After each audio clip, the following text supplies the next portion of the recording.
of series RLC network and show that the resonant frequency of a series RLC network is given by। तो आज हमारा experiment number 4 है और हमने क्या किया सर्किट में सेम हमारा वो एक्सपेरिमेंट है, बस इसके अंदर क्या कर लिया हम तीनों एलिमेंट्स को क्या इकट्ठा सर्किट में लगा दिया, तो कैपेसिटर भी लगा दिया, इंडक्टर भी लगा दिया और रेजिस्टेंस भी लगा दिया। ठीक हो गया। और हमने एक्सपेरिमेंट में बेसिकली करना क्या है, बेसिकली हमने इसकी इनपुट क्या करना है, डिफरेंट फ्रिक्वेंसीज देनी है और हमने देखना कि कैपेसिटर, इंडक्टर और रेजिस्टेंस की वोल्टेज जो है आउटपुट होगी उस पर क्या इफेक्ट पड़ रहा है, मतलब कैसे चेंज कर रहे हैं। तो उसकी कैपेसिटर, इंडक्टर और तीनों एलिमेंट्स जो है इनकी वोल्टेज जो आउटपुट आएंगी उस पर क्या इफेक्ट पड़ रहा है। ठीक है, वो फ्रिक्वेंसी चेंज करने से वो देखना है। And sure that the resonant frequency of series RLC, basically हमने इसके अंदर देखना है कि रेजोनेंट फ्रिक्वेंसी क्या होती है। वो चीज़ इसमें एक नोटिस है जो इसके अंदर अहम है। ठीक है, कि रेजोनेंट फ्रिक्वेंसी क्या होती है और बेसिकली हमने करना है कि इसके इनपुट पे फंक्शन रिलेटेड डिफरेंट फ्रिक्वेंसीज क्या करनी है, हमने वेरी करनी है। और हर एलिमेंट की आउटपुट पे हमें देखना है क्या इफेक्ट हो रहा है, अगर फ्रिक्वेंसी हम चेंज करें तो इनकी आउटपुट्स पे क्या इफेक्ट हो रहा है। और हमारे पास क्या है रेजोनेंट फ्रिक्वेंसी, वो क्या वो बेसिकली पढ़ते हैं क्या इसके अंदर वो बेसिकली यूज़ हो रहा है। ये इक्विपमेंट रिक्वायर्ड है, ये तीनों एलिमेंट्स हमने इससे ज्वाइन किए हुए हैं।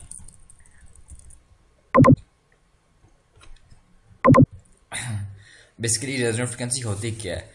Resonance frequency is defined as the frequency at which the impedance of the LCR network becomes minimum or current in the circuit become maximum। मतलब रेजोनेंट फ्रिक्वेंसी होती है कि वो फ्रिक्वेंसी जब हमारी सर्किट की जो इम्पीडेंस है वो हो जाए मिनिमम और उस पॉइंट पे हमारा जो करंट होगा वो होगा हमारा मैक्सिमम। तो बेसिकली ये होता है इसका फार्मूला रेजोनेंट फ्रिक्वेंसी फाइंड करने का। ठीक है, मतलब कौन सी फ्रिक्वेंसी है जिसके अंदर हमारी सर्किट की इम्पीडेंस मतलब हमारी मिनिमम हो जाती है और जो हमारा करंट है वो बेसिकली क्या मैक्सिमम हो जाता है। बेसिकली इंपीडेंस बताता हूँ क्या होती है, आगे पढ़ते हैं। ये बेसिकली बेसिक कॉन्सेप्ट था रेजोनेंट फ्रिक्वेंसी का। ठीक है, ये बेसिकली हमारा सीरीज RLC नेटवर्क है। ठीक है, इसके अंदर जो इंडक्टिव रिएक्टेंस है, बेसिकली जो हमारे पास रेजिस्टर है उसके अंदर क्या होती है रेजिस्टेंस, जबकि इंडक्टर और कैपेसिटर के अंदर क्या होती है रिएक्टेंस होती है इंस्टेड ऑफ रेजिस्टेंस। ठीक है, जो कि इंडक्टिव रिएक्टेंस है उसके फार्मूला ये होता है XL 2πfL और कैपेसिटिव रिएक्टेंस का होता है XC इक्वल टू 1/2πfC। ठीक होगा, ये इन दोनों की रिएक्टेंस है, मतलब एज इट इज रेजिस्टेंस, जैसे रेजिस्टर में रेजिस्टेंस होती है इसी तरह इंडक्टर और कैपेसिटर में क्या होती है रिएक्टेंस होती है। ठीक है, अगर हमारे पास XL मतलब इंडक्टर की रिएक्टेंस XC से ग्रेटर है तो हमारे पास सर्किट क्या होगा वो इंडक्टिव नेचर का होगा। ठीक है, अगर हमारे पास जो रिएक्टेंस है कैपेसिटर की वो ज़्यादा है इंडक्टर से तो हमारा सर्किट क्या होगा कैपेसिटिव होगा। ठीक है, टोटल सर्किट की क्या रिएक्टेंस निकालेंगे हम। ठीक है, सो टोटल सर्किट रिएक्टेंस में क्या आएगा, रिएक्टेंस बेसिकली इन दोनों की होगी XL मतलब इंडक्टर की और कैपेसिटर की, इसकी क्या होगी रेजिस्टेंस होगी। ठीक है, तो बेसिकली रिएक्टेंस हमारे पास XL माइनस XC और XC माइनस XL बेसिक दोनों इक्वल है। ठीक है, द टोटल सर्किट की इम्पीडेंस होती है बेसिकली टोटल रेजिस्टेंस, मतलब ठीक है Z is equal to R² plus XT का whole square is equal to. ठीक है, बेसिकली ये होती है हमारे पास इम्पीडेंस, मतलब इसके अंदर रेजिस्टेंस भी आ जाता है।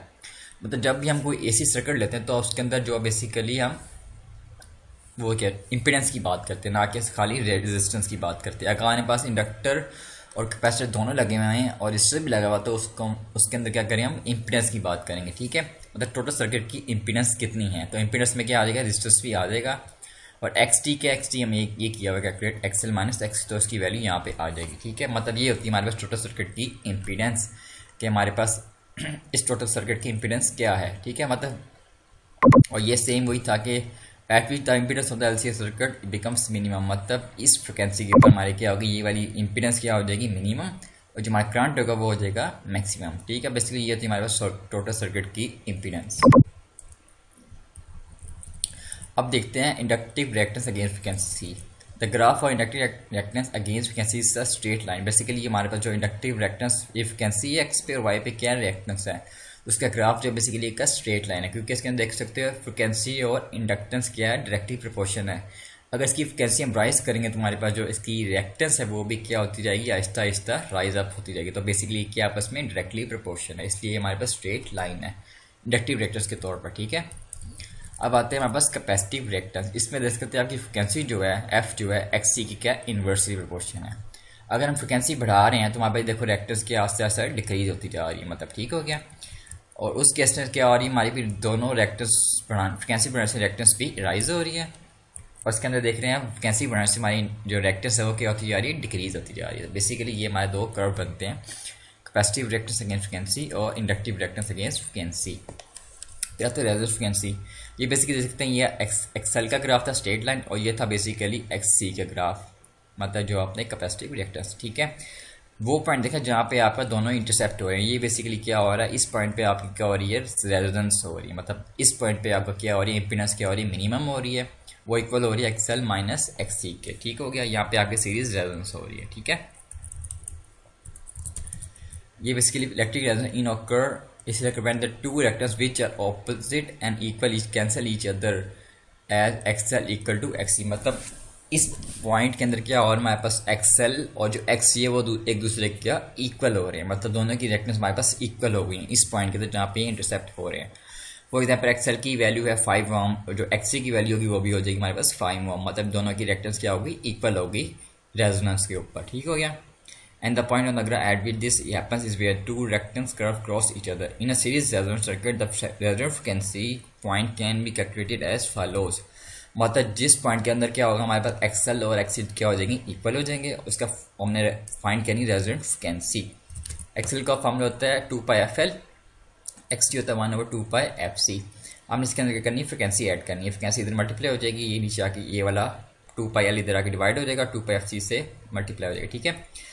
जस्ट आपस में कैलकुलेशन करेंगे तो इस तरह आ जाएगा, जब इसका अंडर रूट लेंगे तो हमारे पास ये आ जाएगा फार्मूला इसका, मतलब ये हमारे पास क्या है, रेजोनेंस फ्रिक्वेंसी है का फार्मूला है फाइंड करने का कि कौन सी फ्रिक्वेंसी जिसके अंदर हमारी इन दोनों की रिएक्टेंस क्या हो जाएंगी, आपस में इक्वल हो जाएगी। बेसिकली ये होता है रेजोनेंस फ्रिक्वेंसी फाइंड करने का फार्मूला।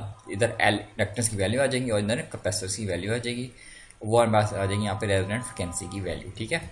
बेसिकली ये होता है रेजोनेंस फ्रिक्वेंसी जहाँ पे हमारा दोनों की रिएक्टेंस इक्वल होती है, मतलब इंपीडेंस बाय मिनिमम हो जाती है और करंट की वैल्यू क्या होती है, मैक्सिमम हो जाती है, ठीक हो गया।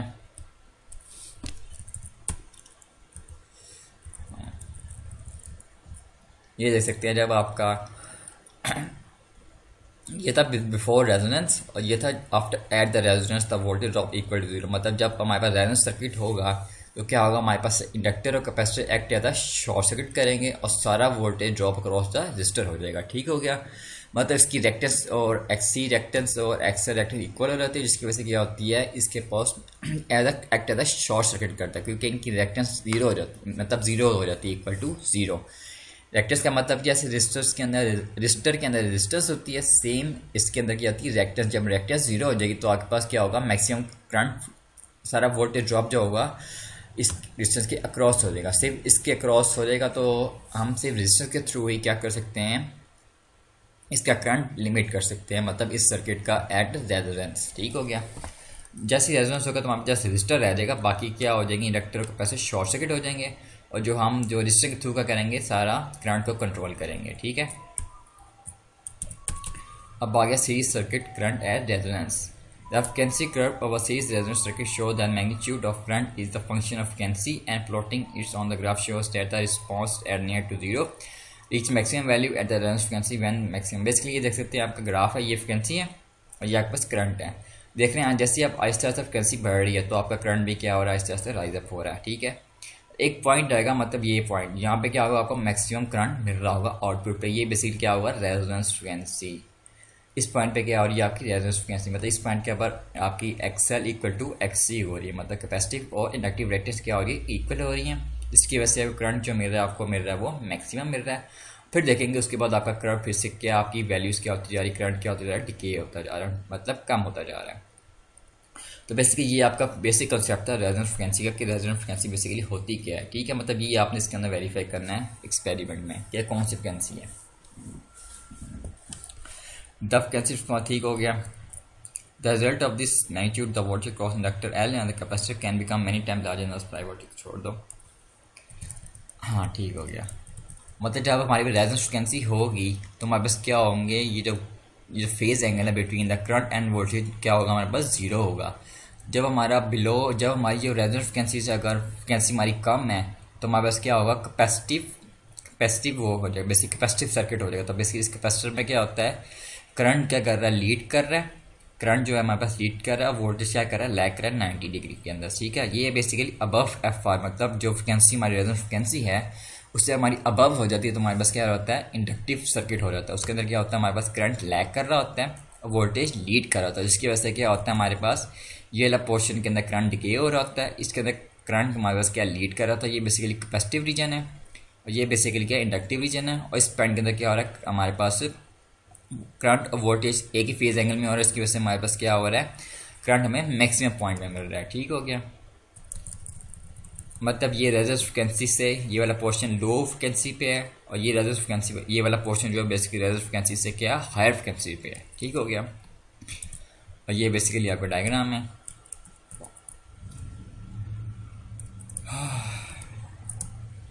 और ये बेसिकली फेज एंगल फाइंड करने का क्या हमारे पास फार्मूला है, एक्सएल मतलब इंडक्टिव कितनी है, कैपेसिटिव रिएक्टेंस कितनी है और रेजिस्टेंस क्या है, मतलब ये हमारे पास इसका फेज एंगल फाइंड करने का फार्मूला है। ठीक हो गया, बेसिकली आपका ये एक्सपेरिमेंट है आज। बस आपने इनपुट पे करनी है, फ्रिक्वेंसी वेरी करनी है और वो आपने फाइंड करनी है कि कौन सी रेजोनेंस फ्रिक्वेंसी है, जिस पॉइंट पे हमारे पास क्या होगा, वोल्टेज होगा, करंट या वोल्टेज क्या होगा मैक्सिमम होगा, उसके बाद फिर क्या होगा, डिके होना स्टार्ट हो जाएगा।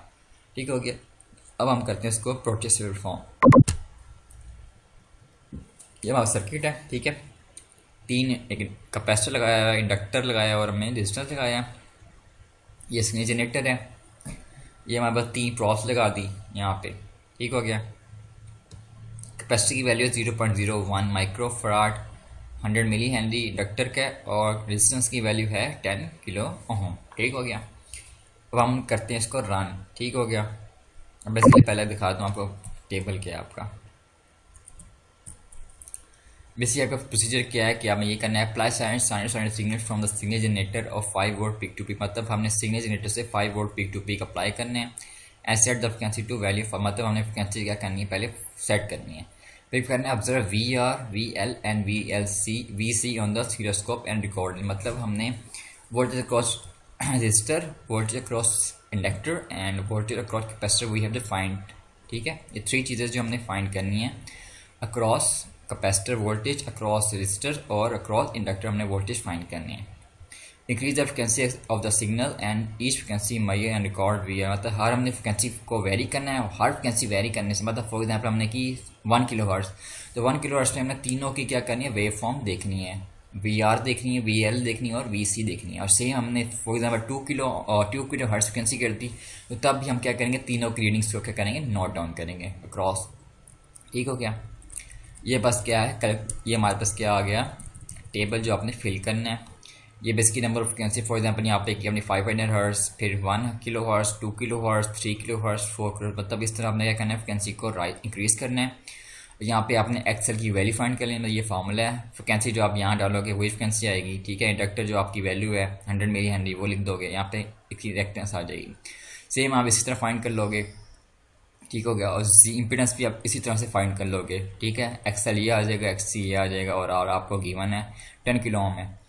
और बेसिकली आपने फाइंड करने VR, VL और VC, ये वैसे यहाँ पे फार्मूलाज दिए हैं, लेकिन आप क्या करोगे, इसको ऑसिलोस्कोप से मेजर करोगे, वही वैल्यू यहाँ पे लिखते जाओगे। ठीक हो गया, VR जो फाइंड करेंगे वहाँ इस फार्मूला पुट करोगे, VR की वैल्यू और आपके पास क्या आ जाएगी, करंट, वो बेसिकली करंट और वोल्टेज सेम ही है, तो बेसिकली वही आपका यहाँ पे वैल्यूज आती जाएंगी। ठीक हो गया, आपने VR देखना है, VL देखना है और VC देखना है, मतलब 3 वोल्टेज देखने हैं आपने हर फ्रिक्वेंसी वेरी करने पर।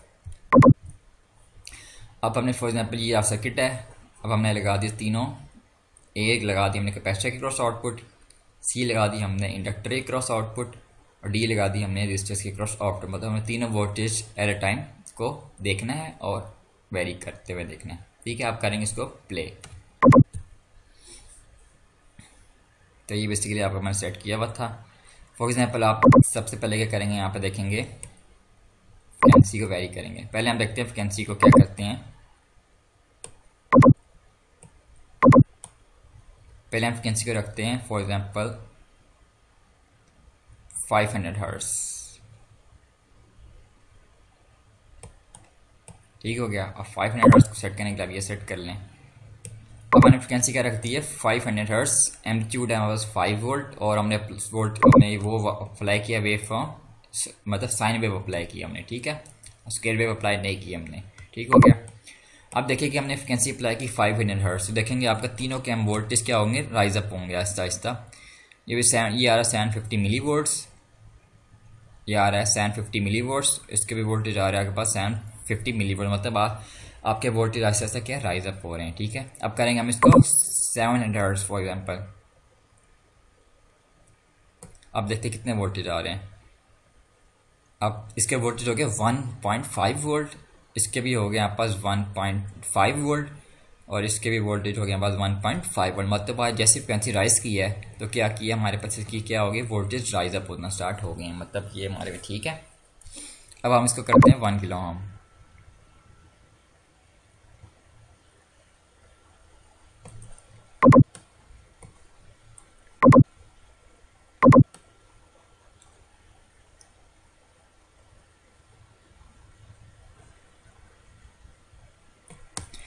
अब देखते हैं कितनी फ्रिक्वेंसी आ रही है। अब आर्या के पास आ रही है 1.35, 1.35 और 1.40। मतलब आप देखते जा रहे हैं जैसे आप फ्रिक्वेंसी को क्या कर रहे हैं, राइज कर रहे हैं, मतलब बढ़ा रहे हैं, तो आपके क्या हो रहे हैं, एम्पलीट्यूड बढ़ता जा रहा है तीनों वोल्टेजेस का, ठीक है।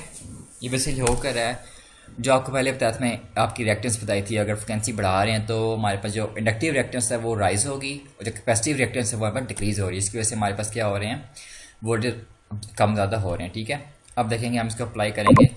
हमने सपोज में किया अप्लाई 1 किलो ओम। अब इसको अप्लाई करते हैं हम 2 किलो हर्ट्ज फ्रिक्वेंसी। 2 पे देखते हैं क्या वोल्टेज आ रहे हैं। ये आ रहे हैं हमारे पास हमारे पास वोल्टेज होगी 2.05। ये भी 2.1 दे रहा है हमें इसकी,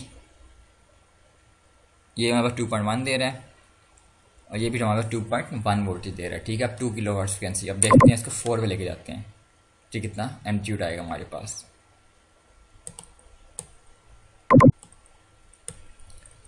अब देखते कितना आ रहा है। अब देखिए इसका बढ़ गया हमारे पास 2.45 वोल्ट दे रहा है, और ये तीनों का हमारे पास दे रहे हैं 2.45 वोल्ट, और ये दे रहा है हमारे पास 2.55 वोल्ट। बेसिकली ये बताया तो कौन सी के पास वो आपके पास है। बेसिकली येलो वाली आउटपुट है वो वाली आपकी आउटपुट है क्रॉस कैपेसिटर। जो रेड पिंक वाली है वो बेसिकली आपकी है क्रॉस इंडक्टर, और जो ग्रीन वाली है वो बेसिकली क्रॉस आपकी क्या है, रेजिस्टेंस आउटपुट आ रही है, ठीक है। अब इसको करते हैं हम 5K। अब देखिए कितनी आ रही है। अब आ रही 2.50 और क्रॉस कैपेसिटी कितनी आ रही है 2.60। मतलब हमारे पास क्या अभी तक वोल्टेज हमारे पास राइज होते जा रहे हैं, ठीक है। अब देखते हैं 6 किलो पे।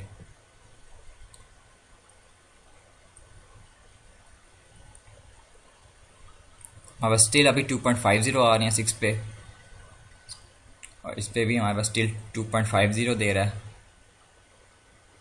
2.50 दे रहा है। इस पे दे रहा है हमारे पास 2.65, मतलब और बढ़ गए। अब देखते हैं 7 पे।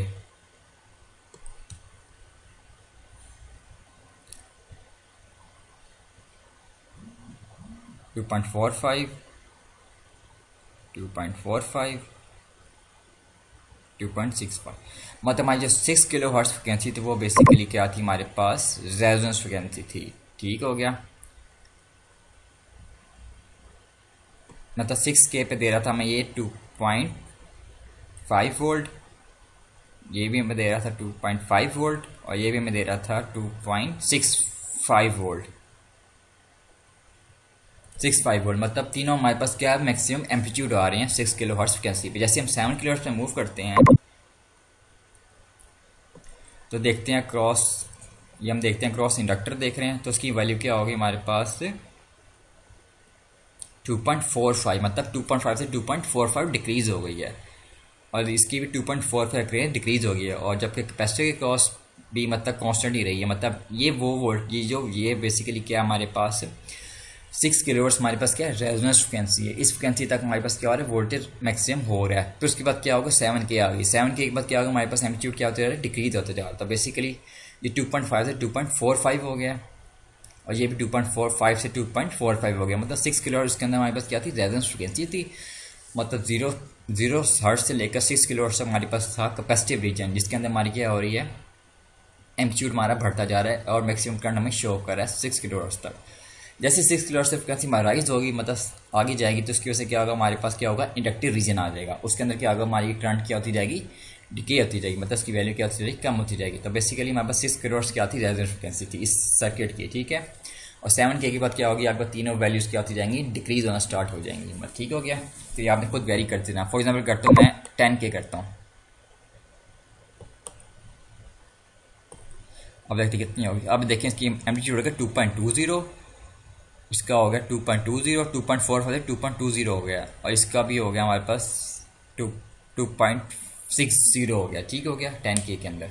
तो बेसिकली आप देख सकते हैं कि कौन सी क्या रेजोनेंस फ्रिक्वेंसी क्या होती है। ठीक है, अब वही आपने सेम करना है अपने टेबल के अंदर। ये डिफरेंस फ्रिक्वेंसी इस तरह आपने वेरी करते जानी है, जैसे मैंने वेरी किया तो वही वैल्यूज यहाँ लिखते जाएंगे फ्रिक्वेंसी की। ठीक है, उसी तरह आपने ये टेबल को फिल कर लेना है। ठीक है, और एक और पॉइंट था इसके अंदर,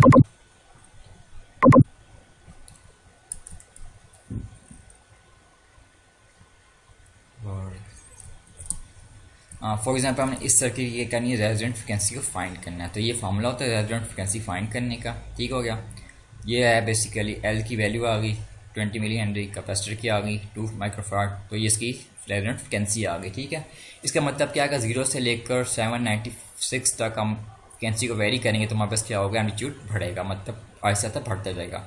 जैसे ही 796 से पहुंचेगा तो क्या होगा, हमारे पास मैक्सिमम आउटपुट आ रही होगी, मतलब वोल्टेज। ठीक है, और जैसे 796 से अबव फ्रिक्वेंसी राइज करेगी तो क्या होगा हमारे पास, अब वो क्या होगा, इंडक्टिव रीजन आ जाएगा, इसकी वजह से क्या होगा, हमारा वोल्टेज हमारा डिके हो जाएगा, मतलब ये ग्राफ बन जाएगा। ठीक हो गया,